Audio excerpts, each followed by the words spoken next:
taglakang nga among giagian, mga danggo gitun-an sa sipag ug kahibalo. Sa eskwelahan dito kami nagsugod tungod sa magtutudlo, paglaom mitungha pag-usab.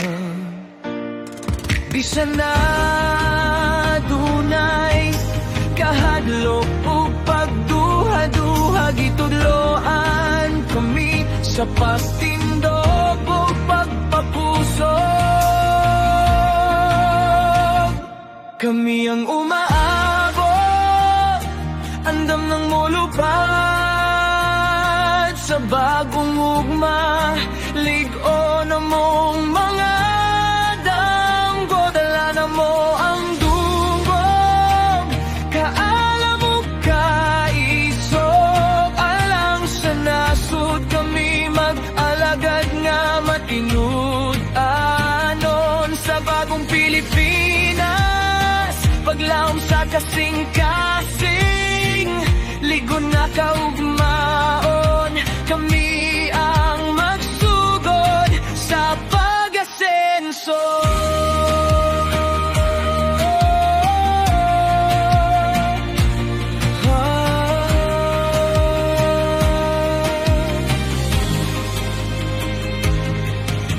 Adunay luha o kalipay sa matag pagsulay, mga leksyon nga napabiling sa kasing-kasing.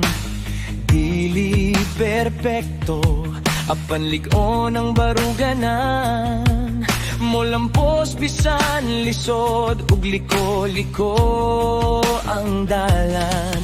Sa matag kapagyasan adunay leksyon nga makuha, nga sa ugma mahimong busog nga magdala ka na mo.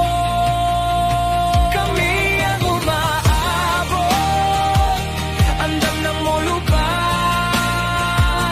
sa bagong ugma, ligon na mong mga dakto, dala na mo ang dugog, kaalam mo kaisog, alang sa nasud kami mag-alagad nga matinud anon sa bagong Pilipinas. Paglaom sa kasing-kasing, ligon nga kagugmaon, kami ang magsugod sa pag-asenso. Dili na mo kalimtan ang mga leksyon nga gihatag, gugma sa nasud ang among sandigan. Kabataan kami nga adunay paruganan, ang kausaban magsugod sa among mga buhat. Mas taas ang tunog, kahayag sa ugma, paglaom sa nasud, damgo nga tinaw. Sa bagong Pilipinas, magpabiling kaming ligon, ligon nga kaugma.